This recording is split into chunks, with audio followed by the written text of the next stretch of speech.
नमस्कार साथियों, स्वागत है आप सभी का। आज के सेशन में हम चर्चा करेंगे डेटा संरक्षण विधेयक 2023 के बारे में।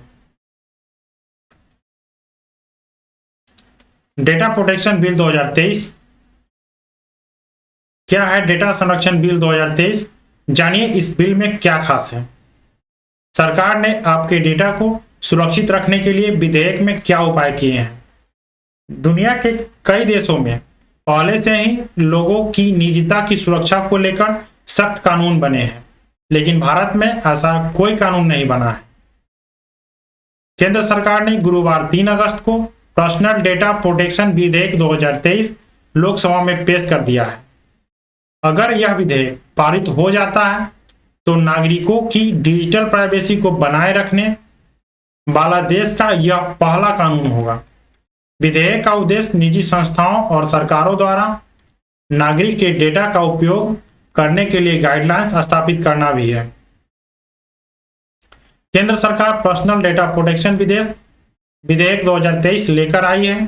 भारत में सभी ऑनलाइन और ऑफलाइन डेटा इसके कानूनी डोमेन के अंतर्गत आएंगे। इस विधेयक के तहत प्रत्येक डेटा उल्लंघन के लिए डिजिटल प्लेटफॉर्म्स पर 250 करोड़ रुपए तक का जुर्माना लगाया जाएगा। आईटी मंत्री अश्विनी वैष्णव ने लोकसभा में कहा है कि यह विधेयक वैश्विक स्तर पर भारतीय नागरिकों के डेटा की सुरक्षा के लिए बनाया गया है। पर्सनल डिजिटल डेटा संरक्षण विधेयक 2023 का उद्देश्य व्यक्तिगत डेटा की सुरक्षा करना है। सुप्रीम कोर्ट द्वारा निजता को मौलिक अधिकार घोषित करने के 6 साल बाद यह कानून भारत का मुख्य डेटा प्रशासन ढांचा बन जाएगा। ऑनलाइन और ऑफलाइन डेटा कानूनी दायरा क्या है, बताते चले कि digital personal data protection bill के आने से भारत में सभी ऑनलाइन और ऑफलाइन डेटा इसके कानूनी दायरे में आ जाएंगे।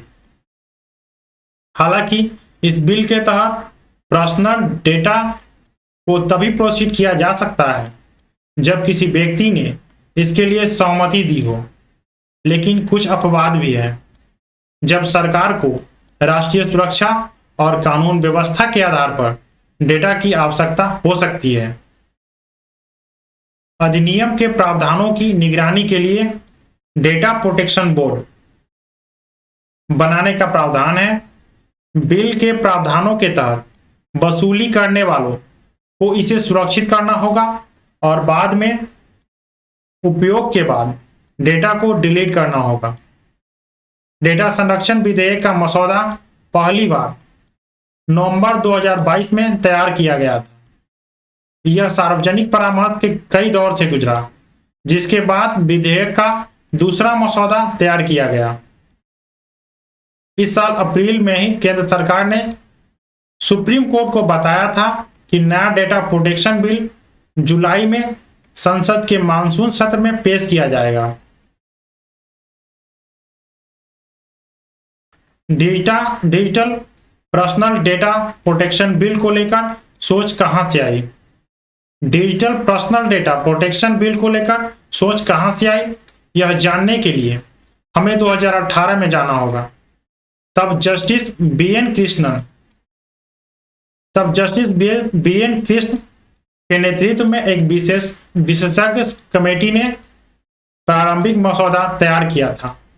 उसके बाद बिल 2019 में संसद में पेश किया गया, लेकिन बाद में दिसंबर 2021 में संयुक्त संसदीय समिति को भेज दिया गया।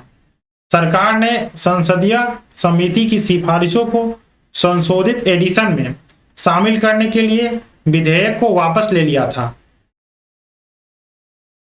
अब भारतीयों का डेटा भी सुरक्षित रहेगा। बिल पर नजर डालने से यह स्पष्ट हो जाता है कि इसे डिजिटल अर्थव्यवस्था के विभिन्न पहलुओं को सुव्यवस्थित करने के लिए डिजाइन किया गया है, जिसमें व्यक्तियों के अधिकारों को मजबूत करने पर विशेष फोकस किया गया है। अधिकांश देशों में व्यक्तियों के डेटा का उपयोग करने से पहले उनकी सहमति महत्वपूर्ण है। नियामकों ने डेटा के किसी भी आदान प्रदान से पहले नागरिकों की सहमति पर ध्यान केंद्रित किया है। दुनिया में कहीं भी भारतीय के डेटा की सुरक्षा का ध्यान रखा जाएगा। इस बिल में 9 चैप्टर हैं, जिनमें से प्रत्येक डेटा के एक अलग और महत्वपूर्ण पहलू से संबंधित है। व्यक्तिगत डेटा से निपटने के तरीके के संबंध में सुरक्षा उपायों की अनिवार्यता है और यही विधेयक का सार भी है। डेटा संरक्षण विधेयक का प्राथमिक उद्देश्य लोगों के गोपनीयता अधिकारों का सम्मान करने और डेटा संरक्षण सिद्धांतों को बनाए रखने के लिए संगठनों के दायित्व को कानून के दायरे में लाना है। इनमें व्यक्तिगत डेटा की वैधता, स्पष्टता, सटीकता, अखंडता और गोपनीयता शामिल है।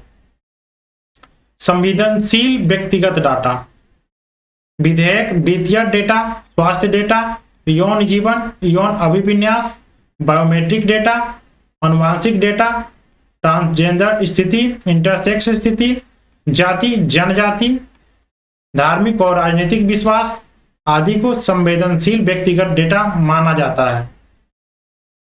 सोशल मीडिया मध्यस्थ विधेयक में कहा गया है कि सोशल मीडिया मध्यस्थ दो या दो से ज्यादा यूजर्स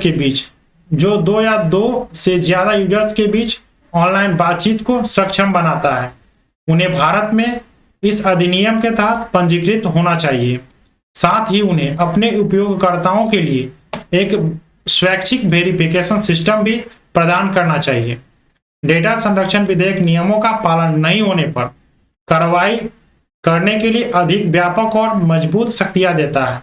यह उन संगठनों के लिए भारी जुर्माने का प्रावधान करता है जो कानूनी मानकों का पालन करने में विफल रहते हैं या लापरवाही के कारण डेटा उल्लंघन का शिकार होते हैं।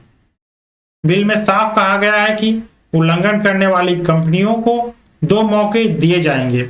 सरकार एक अधिसूचना के माध्यम से एक डेटा प्रोटेक्शन बोर्ड की स्थापना करेगी। बोर्ड के अध्यक्ष और सदस्य की नियुक्ति सरकार द्वारा की जाएगी, जैसे ट्राई, सेबी, आरबीआई प्रमुखों की नियुक्ति सरकार द्वारा की जाती रही है। इस विधेयक की सबसे बड़ी बात यह है कि यह कानून सरकार पर भी लागू होगा। यह अनिवार्य करता है कि कंपनियों को कुछ महत्वपूर्ण व्यक्तिगत डेटा सिर्फ भारत के भीतर ही संग्रहित करना होगा। उन्हें यूजर्स को डेटा संग्रह के लिए सहमति देने का विकल्प भी प्रदान करना होगा।